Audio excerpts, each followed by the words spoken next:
여기까지 돈 얘기를 조금 해봤고요. 정치권 현안으로 좀 돌아와 보죠. 지난주 민주당 이재명 대표가 홍준표 대구시장을 만났습니다. 두 사람의 만남 상당히 주목을 받았는데 먼저 어떤 얘기 오갔는지 들어보시죠.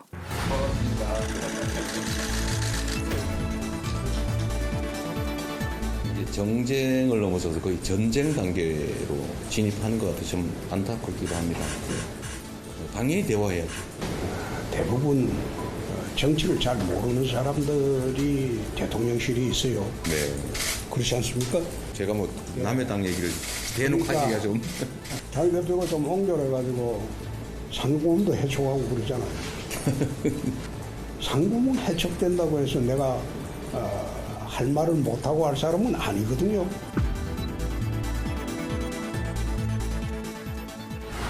이재명 대표가 홍준표 시장 만난 날이 공교롭게도 윤석열 대통령 취임 1년 되는 날이었습니다. 이재명 대표는 왜 TK행을 선택했고 또 왜 홍준표 대구시장을 만났을지 상당히 민주당 지금 현재 이재명 대표 지금 현재 흔히 말하는 측근 참모들이 상당히 기술자들이 많아요. 제가 이 표현을 기술자라고 그러는데 이재명 대표가 사법 리스크를 포함해가지고 지금 당 운영하는데 또 거의 혈맹관계인 송영길 전 대표의 또 몽투 사건 터지고 막 이렇게 복잡한 과정에 뭔가 시선을 좀 돌려야 됩니다. 시선을 이렇게 돌리는데 그 돌리는 프로그램이 이렇게 작동이 되는 거예요. 대표 이런 동선과 활동을 통해서 당의 이미지를 이렇게 돌리면서 하는 그런 상당히 기술을 있는 사람들이 있다는 거고. 주변에 정무감이 뛰어난 참모들이 많아서다. 전문가들이죠. 쉽게 말하면 기술자들이에요. 이래서 그런 사람들이 많은 거예요. 일종의 이재명 대표 입장에서는 지금 대통령을 한 번도 못 만났잖아요. 취임 1년이 되도록. 취임 1주년에 뭔가 이제 동선을 기획해야 되는데 그 양산에 찾아갔지 않습니까? 그 양산 가는 길에 대구가 멀지도 않으니까 살짝 들려서 그림 하나 만들자. 꽁 대신 닭이라고. 이런 심정으로 간 건데 홍준표 시장이 마다할 이유가 없어요. 제1야당의 당대표가 물론 이재명 대표 사법 리스크도 있고 부설이 있지만 원래 홍준표 시장님은 이 화제성이 있는 것을 그게 본인으로 인한 화제성이든 남의 화제성에 본인이 올라타든 마다하지 않는 분이잖아요. 그런 이해관계가 맞았기 때문에 만난 거고 근데 만나서는 약간 홍준표 시장이 조금 오버하셨죠. 윤석열 대통령 취임 1년을 갔다가 보수의 심장부라고 일컬어지는 대구를 가가지고 대구에서도 우리 홍준표 시장을 만나가지고 그렇게 좋은 한담이 이루어진 것은 엄청난 성과죠. 이거는 한편으로는 적진 분열도 또 노리는 그런 뭐 상당히 전략적인 부분이에요. 민주당 입장에서 제가 들리는 이야기인데 저도 민주당 그 뭐 의원들과 그런 친소관계도 많은데 그날 이재명 대표가 대단히 기분이 좋았다는 거예요. 그렇게 좋은 날이 없었대요. 그렇게 하고 양산을 간 거예요. 그러니까 만남 보셨겠지만 이재명 대표가 오히려 당황하는 듯한 모습이 포착이 됐어요. 야당 당대표가 할 말인가 뭐 싶은 워딩이 홍준표 대구시장 입에서 나왔단 말이에요. 홍준표 대표가 대통령이 정치 경험이 없으니까 이 얘기를 했다가 좀 안 좋았거든요. 그런데 이번에도 같은 말을 했어요. 그거를 또 한 번 얘기했다는 거는 홍준표 대표의 앞으로 정치적 스탠스, 행보의 기조, 그 선을 좀 읽을 수 있는 대목이 아닌가 이렇게. 그리고 지난번에 뭐 초보 대통령 했다가 결국엔 상임고문 해촉까지 됐잖아요. 그거에 대해 솔직히 꽁한 마음도 있었을 거고 그게 뭐 김기현 대표의 뜻이겠느냐라는 생각은 가지고 있었을 거고 다만 홍준표 대표가 중요하게 보는 거는 민심이겠죠, 민심. 지금 이 윤석열 정부에 대한 민심의 이반, 심지어 중도층은 물론이고 지지층 내에서의 이반 이게 없다면은 홍준표 시장이 저런 식으로 얘기할 수 있겠어요? 자기는 그 민심에 정확하게 이 발을 딛고 다음 대선을 향해서 나아가야 된다라고 생각하기 때문에 자기 나름의 독자적인 행보를 앞으로도 계속 가져갈 거다.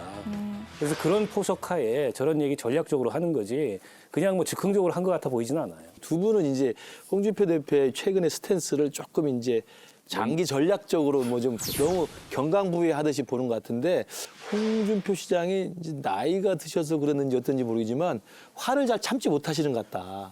MBC 100분 토론 나가가지고 뭐 대통령 관련 발언했던 것도 들려오는 후문이 있을 것이고 예. 또 상임금 해촉도 있었을 것이고 그다음에 또 이 발언이 하자마자 또 우리 국민의힘 당내에서 또 하태경 의원을 비롯해서 많이 비판했잖아요. 자리 분별력이 상당히 떨어지는 때와 장소에 따라서 이제 달라져야 되는 거죠. 그게 정치고. 그러니까 정치를 너무 오래 하시다 보니까 이제 분별력이 많이 떨어진 거죠. 그 뒤에 또 홍준표 시장이 또 하태경 의원을 저격한 걸 보면요. 화를 못 참으시는 것 같아. 뭔가 조금 꼬인 게 있으신데 그 꼬인 걸 이렇게 평소대로 잘 풀거나 좀 침잠시키지 못하시고 조금 이게 좀 화가 좀 많이 나신 게 아닌가 좀 그런 생각이 듭니다. 꽃피는 이 춘삼월에 아니 그래서 제가 말씀드려요. 영마음이 신기가 불편한 거죠. 김기현 그걸 대표- 일시적으로 김기현 대표한테 불편한 거는 이제 이해가 가죠. 해촉을 했다고 하니까. 그래서 김기현 대표가 옹졸하다는 이번 표현은 납득이 돼요.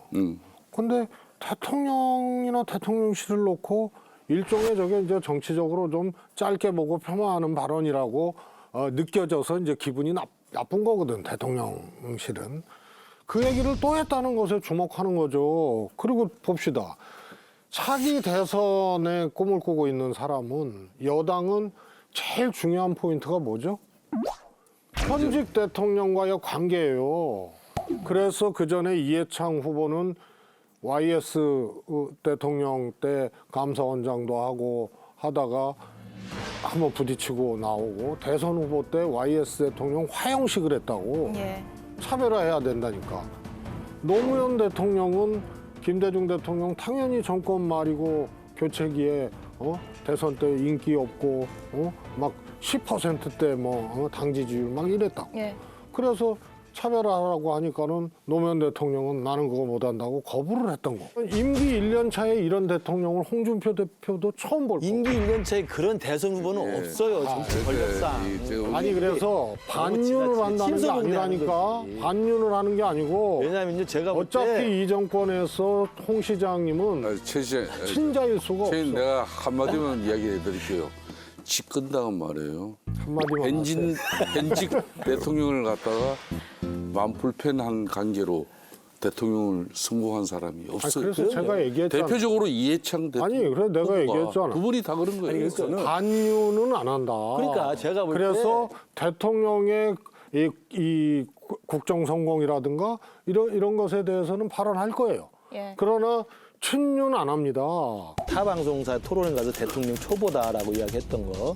그다음에 이번에 이재명 대표 만났을 때 대통령실이 정치적 경험이 없다라고 말한 건 변화를 잘 봐야 됩니다.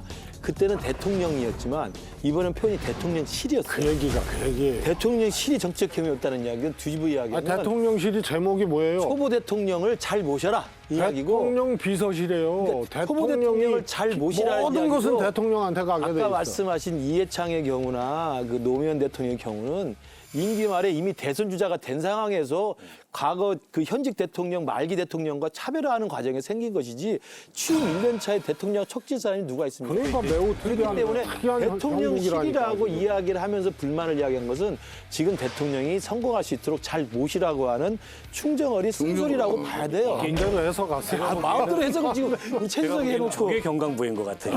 이 두 분들이 보니까 상당히 또 기술자네. 그러니까 못 따라가죠. 김성태 의원님 따라갈 사람은 적어도 현존하는 인물 중에는 없어요. 그러지 말아요. 제가 보기엔. 그 명불허전이에요. 두 분이 앞에 참 좋은 분이로 이렇게 협조를 해준 이유가 있네 보니까. 딱 이재명 대표와 홍준표 시장의 만남이 이 후반부에 여기에 달아지는 걸 아니까 딱 기다렸다 이제 그걸 쏟아내는데 참 두 분이 다 정확하게 잘 지적은 했어요. 근데 내가 한마디로 정리를 하면은 이거는 이제 집권당에 우리가 정치력을 보여야 될 부분이죠. 홍준표 시장이 저렇게 좀 트림을 하는 거예요. 이 하는 걸 우리 김기현 당대표와 집권당 주변에 이런 모든 또 인사들이 이걸 어떻게 또 정리하는지 이런 것도 또 이제 국민들이 관심이죠. 그게 정치예요. 저는 뭐 이재명 대표도 홍준표 시장도 일종의 EJ를 했다고 봅니다. 오랑캐를 잡은 거예요. 각자 원하는 걸 얻어간 거고 둘 다 손해본 거는 없습니다.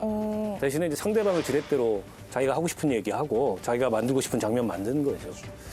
손해를 봤다면 국민의힘하고 대통령실이 본 거지 뭐 홍준표 시장이나 이재명 대표가 잃은 거는 전혀 없다.